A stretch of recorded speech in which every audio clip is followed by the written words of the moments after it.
Sir నమస్కారం sir. నమస్తే sir, home minister Anitha గారు జగన్మోహన్ రెడ్డి గారి పైన ఫుల్ ఫైర్ అయిపోయారు సార్. అంటే 4 హత్యలు జరిగితే 36 హత్యలు అని చెప్పేసి జగన్మోహన్ రెడ్డి గారు ప్రచారం చేస్తున్నారు. ఇటువంటి తప్పుడు ప్రచారం చేస్తే ఖచ్చితంగా చర్యలు తీసుకుంటామని చెప్పేసి ఆమెతో ఒక స్ట్రాంగ్ వార్నింగ్ ఇచ్చారు. మరి ఆమె వ్యాఖ్యలపైన మీ ఒపీనియన్, మీరు ఏ విధంగా చూస్తారు ఆమె కామెంట్స్ని? అంటే ఇలా ప్రభుత్వాలు మారినప్పుడల్లా ప్రతిపక్షంలోకి వెళ్ళినటువంటి అధికార పక్షం మా మీద దాడులు జరుగుతున్నాయి, మా కార్యకర్తల మీద దాడులు జరుగుతున్నాయని గగ్గోలు పెట్టడం అనేది చాలా సాంప్రదాయంగా జరుగుతున్నది. 2004లో వైఎస్ రాజశేఖర రెడ్డి గారు అధికారంలోకి వచ్చిన తర్వాత రాయలసీమలో చాలా ప్రాంతాలలో ఇప్పుడు చంద్రబాబుకు సన్నిహితంగా ఉంటున్నటువంటి జేసీ దివాకర్ రెడ్డి గారి నేతృత్వంలో తెలుగుదేశం కార్యకర్తల మీద విపరీతంగా హత్యలు జరిగినాయి అని చెప్పి బోల్డ్ వీడియోలు సేకరించి పరిటాల రవి హత్యతో సహా అన్నిటినీ కలిపి ఒక వీడియో రూపొందించి దాన్ని సీడీలోకి ఎక్కించి ఆ సీడీలు పట్టుకుని దాన్ని హైదరాబాద్లోనూ ఆవిష్కరించి అలాగే ఢిల్లీలో ఆవిష్కరించి ప్రధానికి అప్పుడున్నటువంటి రాష్ట్రపతి గారికి కూడా ఆ సీడీలు అందజేసి అన్ని భాషల్లోనూ దానికి వాయిస్ ఓవర్ పెట్టి చాలా కష్టపడ్డాడు అప్పుడు చంద్రబాబు నాయుడు గారి తరఫున అప్పటి రాజ్యసభ సభ్యుడు కమంబాటి రామ్మోహన్ రావు గారు ఆయనే దగ్గరుండి ఎడిటింగ్ చేయించుకుని తీసుకెళ్ళాడు. ఈ వాయిస్ ఓవర్లు అవి చేయించుకుని చాలా కష్టపడ్డాడు. ఇలా జరుగుతుంది. అందులో భాగంగానే ఇప్పుడు ఈ హత్యలన్నిటికీ సంబంధించినటువంటి వీడియో క్లిప్స్, ఫుటేజీలు, వివరాలు, ఎఫ్ఐఆర్లు ఇవన్నీ తీసుకునే వెడుతున్నాడు ఆయన ఢిల్లీకి జగన్మోహన్ రెడ్డి.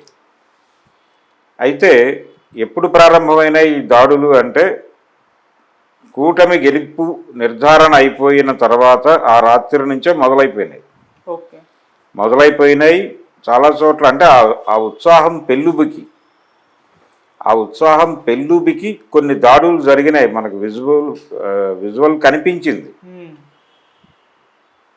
ఎన్టీఆర్ హెల్త్ యూనివర్సిటీ పేరు వైఎస్ఆర్ హెల్త్ యూనివర్సిటీగా మార్చారు. ఆ ముందు నుంచి వెడుతున్నటువంటి కార్యకర్తలు, ఆ యూనివర్సిటీ ముందు నుంచి వెడుతున్నటువంటి తెలుగుదేశం కార్యకర్తలు వైఎస్ అనే అక్షరాలని పీకేసి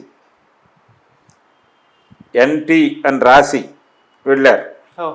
అవి చూసాం మనం. ఇది అత్యుత్సాహంతో చేసిన పనే. ఆ టైంలో ఉంటుంది, ఆ టైంలో ఒక ఉత్సాహం వాతావరణం ఉంటుంది. ఆ ఉత్సాహంతో కొన్ని దారుణాలు జరుగుతాయి. అవే జరిగినాయి. అవి జరిగిన మాట వాస్తవం. ఆ తరహా పద్ధతులు నడిచినాయి. కొన్ని చోట్ల కక్ష సాధింపు దాడులు కూడా జరిగినాయి. కొంతమంది చనిపోయారు. ఇప్పుడు రషీద్ హత్యకు సంబంధించి తెలుగుదేశం మీడియా ఏం ప్రచారం చేస్తోంది? వాళ్ళిద్దరూ పర్సనల్ గొడవలో చేసుకున్నారు ఆ హత్య. రెండోది, ఇద్దరు ఒకే పార్టీకి చెందినటువంటి కార్యకర్తలు. అతనేదో తెలుగుదేశం కార్యకర్త, చంపినవాడు తెలుగుదేశం వాడు, చనిపోయినవాడు వైఎస్ఆర్సీపీ అని చెప్తున్నారు. అది కరెక్ట్ కాదు. వాళ్ళిద్దరూ ఆ పార్టీ కార్యకర్తలే. వాళ్ళకి పర్సనల్ గ్రెడ్జెస్ ఉండి చంపుకున్నారు తప్ప ఇది పార్టీ రూపొందించిన కార్యక్రమం కాదు అని చెప్తున్నారు. ఇలాగే మిగిలిన ప్రాంతాల్లో జరిగినటువంటి దాడుల్లో కూడా ఇలాంటివే జరగచ్చు. అంటే లోకల్గా కోపం ఉండి ఒక హత్య జరగచ్చు. లేదు, కొన్ని చోట్ల పందాలు వేసుకున్నారు. ఆ పందాలు వేసుకున్న వాళ్ళు, ఓడిపోయిన వాళ్ళు అవతల వాళ్ళ ప్రెజర్ తట్టుకోలేక ఘర్షణలు జరిగి హత్యల దాకా వెళ్ళి ఉండొచ్చు. ఇలాంటివి అనేకం జరిగి ఉండొచ్చు. ఈ 36 హత్యల వెనకాల ఏ హత్య దేనికి, అంటే ఏ కారణంగా ఏ హత్య జరిగింది అనేది నిర్ధారణ చేయడానికి ఒక అధ్యయనం చేయాల్సిన అవసరం ఉంది. కానీ చనిపోయిన వాళ్ళు మన పార్టీ వాళ్ళు అన్నప్పుడు దీన్ని ఒక ప్రోగ్రామ్గా తీసుకుని జనంలోకి తీసుకెళ్లేటువంటి కార్యక్రమం డెఫినెట్గా ఏ పార్టీ అయినా చేస్తుంది. అది తెలుగుదేశం ఉన్న కండిషన్లో చేస్తుంది, వైఎస్ఆర్సీపీ ఉన్నా చేస్తుంది, జగన్మోహన్ రెడ్డి గారు చేస్తోంది అదే. అయితే వీటన్నిటికీ 4 హత్యలే జరిగాయి అని చెప్తోంది ఆవిడ. 4 హత్యలు జరిగినా తప్పే, 4 జరిగినా తప్పే, 40 జరిగినా తప్పే. తప్పుగానే అంగీకరించాలి. పైగా ఆవిడేం చెప్తున్నారు, ఆ 4లో కూడా మెజారిటీ టీడీపీ వాళ్ళే చచ్చిపోయారు అని చెప్తోంది ఆవిడ. అంటే మేమే బాధితులం అనేది ఎస్టాబ్లిష్ చేసే ప్రయత్నం చేస్తూ ఆయన తప్పుడు ఆరోపణలు చేస్తున్నారు. వివరాలు ఇవ్వాలి రాష్ట్ర ప్రభుత్వానికి, వివరాలు పోలీసులకు అందజేయకుండా ఢిల్లీలో ఉన్న ప్రధానమంత్రికి అందజేయటం అనేది ఎలా కరెక్టు అంటోంది ఆవిడ. ముందు మాకు ఇవ్వండి, మేము పరిశీలిస్తాం, దాని మీద పరిశోధిస్తాం. నేరస్తులను మేము పట్టుకోలేకపోతే కదా, మేము స్పందించకపోతే కదా నువ్వు ఢిల్లీ వెళ్ళి గొడవ చేయాల్సింది. ముందు ఇక్కడ చేయవలసిన పని చేయటం మానేసావు నువ్వు. రెండోది, అసెంబ్లీకి కూడా వస్తాడో రాడో అన్నట్టుగా వ్యవహరిస్తున్నారు. ప్రధాన ప్రతిపక్ష హోదా ఇవ్వకపోతే అసెంబ్లీకి రానంటున్నటువంటి పెద్ద మనిషి ఇలా మాట్లాడతాడా అని కూడా అంది ఆవిడ ప్రెస్ మీట్లో. అంటే ఒక రకంగా తన ప్రభుత్వాన్ని ప్రొటెక్ట్ చేసుకునేటువంటి మూడ్లో మాట్లాడింది ఆవిడ. వాస్తవాలని పట్టించుకునే ప్రయత్నము కనిపించలేదు. ఒకటి, మీ కాలంలో జరిగినవి ఏమిటి అని కూడా ఒక ప్రశ్న లేవనెత్తింది ఆవిడ. ఇప్పుడు ప్రపంచం ఎలా తయారైందంటే, ఎవరైనా ఒక 5 ఏళ్ళు అధికారం చేసిన వాళ్ళు కనుక ప్రతిపక్షంలో ఉంటే వాళ్ళు ఏ ప్రశ్న అడిగినా మీరున్నప్పుడు చేసింది ఏమిటి, మీరున్నప్పుడు ఓడబూడ్చింది ఏమిటి అని అడుగుతున్నారు. అంటే వీళ్ళు అడిగిన ప్రశ్నకి అది కాదు సమాధానం, అయినప్పటికీ దాన్నే సమాధానంగా చెప్పేస్తున్నారు. వీళ్ళు గెలిచినప్పుడు అదే చేస్తున్నారు.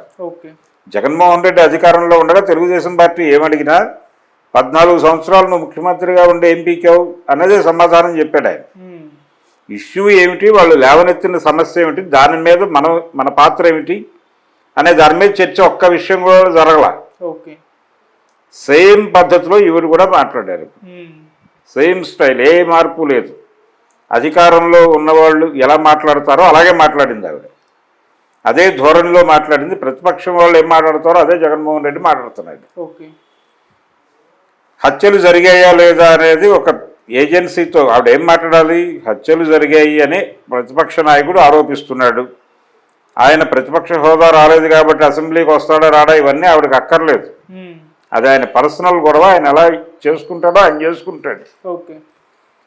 మీరు పొలిటికల్ కామెంట్ చెప్పడానికి లేరు అక్కడ, పొలిటికల్ డెసిషన్ తీసుకోవడానికి ఉన్నారు హోంమంత్రిగా. కాబట్టి ఆయన 36 హత్యలు జరిగాయని చెప్తున్నాడు. ప్రజాక్షేత్రంలోకి వెళ్ళి నేను ఎంక్వైరీ ఆదేశిస్తున్నాను, వారు చెప్తున్నటువంటి జాబితాని ముందు ప్రభుత్వానికి ఇవ్వమనండి, ఇస్తే ప్రతి కేసు మేము విచారణ జరిపిస్తాం లోకల్ పోలీసుతో, ఆ రిపోర్ట్లన్నీ ప్రజాక్షేత్రంలో పెడతాం, నేరస్తుల్ని శిక్షిస్తాం. ఇంకేం కావాలి ఆయనకి? ఇంకేమిటి రాష్ట్రపతి పాలన అలాంటివి మాట్లాడుతున్నాడు ఆయన? ముందు ఇక్కడ పర్సూ చేసుకోమనండి, ఇక్కడ కాకపోతే ఢిల్లీ వెళ్ళమనండి. అంతవరకే కన్ఫైన్ అయి మాట్లాడాలి.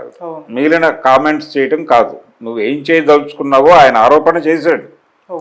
ఆ ఆరోపణ మీద మీరు ఏ యాక్షన్ తీసుకోబోతున్నారో ఆ యాక్షన్ గురించి చెప్పడమే మీ బాధ్యత.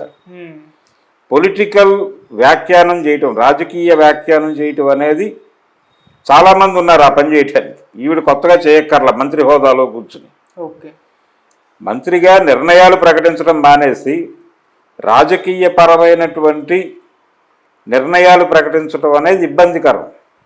పాలనాపరమైనటువంటి నిర్ణయాలు ప్రకటిస్తే చాలు, రాజకీయ వ్యాఖ్యానాలు చేయక్కర్లేదు. అవి చేయటానికి చాలామంది సిద్ధంగా ఉన్నారు. వాళ్ళు ఎలాగూ చేస్తున్నారు, ఈ పనిలో ఉన్నారు చాలామంది. ఆ మీడియా కూడా ఉంది, పైగా వాళ్ళని సమర్థించేటువంటి బలమైనటువంటి మీడియా ఉంది, అది కూడా ఈ పనిలోనే ఉంది. ఆవిడ ప్రత్యేకించి రాజారెడ్డి రాజ్యాంగం అమలు చేశారు మీరు, అలాగే ఎంతమందిని మీరు ఎన్ని దాడులు చేయలేదు మీరు, ఇవన్నీ మాట్లాడింది ఆవిడ. మాట్లాడటం ఎలా కరెక్ట్ అని ఆవిడ అనుకుంటుందో నాకు అర్థం కావట్లేదు. కానీ అంటే పొలిటీషియన్నే ఆవిడ.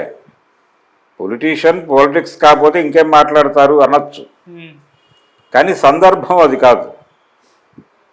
సందర్భం విషాదమే. ఎవరు చనిపోయినా అన్ని హత్యలు జరిగినట్టుగా మా నోటీసులో లేదు.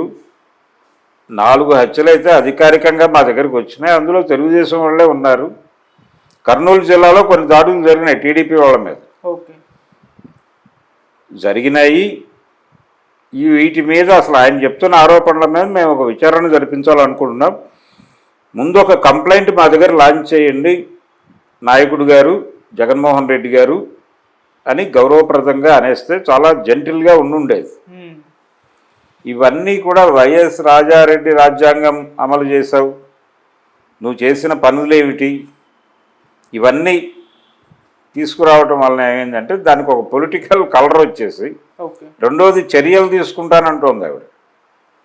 మీరు చెప్పినట్టు 36 హత్యలు నిర్ధారణ కాకపోతే మీ మీద చర్యలు తీసుకుంటా అంటే ప్రభుత్వం దీన్ని పరువు నష్టంగా భావించి తమ ఇమేజ్కి దెబ్బ కొడుతున్నాడు అని భావించి ఆ ఏరియాలో ఏ సెక్షన్స్ ఉంటే ఆ సెక్షన్స్లో కేసులు పెట్టడానికి మేము సిద్ధపడతామని చెప్పడమే ఓకే ఆవిడ. సో అది కాదు ఆవిడ వ్యవహరించాల్సినటువంటి పద్ధతి. ఆవిడ పద్ధతిలో ఆవిడ ఒక కమిషన్ వేస్తాం, లేకపోతే మేము డిపార్ట్మెంటల్ ఎంక్వైరీ చేస్తాం, అప్పటి వరకు మీరు హడావిడి చేయకండి జగన్మోహన్ రెడ్డి గారు అని చెప్పచ్చు. ఓకే మీరు ఇక్కడ కంప్లైంట్ లాంచ్ చేయకుండా రాష్ట్ర ప్రభుత్వం ఏమీ చేయట్లేదని ఎలా క్లెయిమ్ చేసుకుంటారు అని ప్రశ్నించవచ్చు. ఆ ప్రశ్న టోటల్ ఆవిడ ప్రెస్ మీట్లో ఎక్కడా లేదు.